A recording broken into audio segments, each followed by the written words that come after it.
ఇంకొంచెం పెద్దోడు అయి ఉంటాడు కదా, నేను నా వయసే పెద్ద అయినప్పుడు ఆయన వయసు అయినా ఉంటాడు కదా. కాబట్టి ఇక ఇప్పుడు అవకాశం రాకపోతే ఇంకా ఫ్యూచర్ ఉండదు కదా.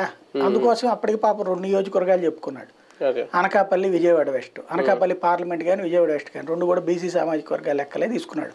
కాపు ఆర్ బీసీ అక్కడ, ఇక్కడ ఈ యాంగిల్లో తీసుకున్నాడు. తీరా చూస్తే దురదృష్టం 2 జనసేన, అక్కడేమో నాగబాబు, ఇక్కడేమో పోతిని మహేష్.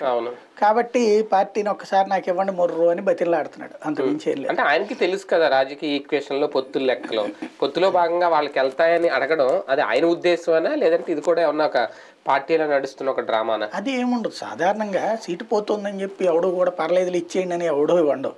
ఇప్పుడు దేవినేని ఉమా ఉన్నాడు, దేవినేని ఉమా నియోజకవర్గంలో ఇప్పుడు వసంత కృష్ణ ప్రసాద్ వచ్చి చేరుతున్నాడు. వసంత కృష్ణ ప్రసాద్ ఎంత ఏంటంటే వైఎస్ఆర్ కాంగ్రెస్ పార్టీలో ఉండగానే జోగి రమేష్ నన్ను ఇబ్బంది పెడుతున్నాడు అని చెప్పేసి ఇప్పటిదాకా మాట్లాడాడు ఆయన. ఇప్పుడు ఇద్దరితో గొడవ పెట్టుకునేటువంటి పరిస్థితిలోకి వెళ్తున్నాడు. అక్కడ బొమ్మసాని సుబ్బారావు ఉన్నాడు, వసంత ఈయన దేవినేని ఉమా, ఈయన మళ్ళీ అందులోకి వెళ్తున్నాడు. ఇప్పుడు అక్కడ దేవినేని ఉమా సీటు పరిస్థితి ఏంటి? ఇప్పుడు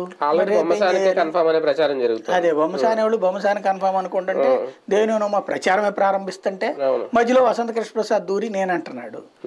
అక్కడ ఈ ఐవి ఓటింగ్ ఏదో పెట్టుకున్నారు, దాంట్లో వసంత కృష్ణ ప్రసాద్కి ఎక్కువ వచ్చిందట. కాబట్టి అతన్ని తీసుకుంటానికి రెడీ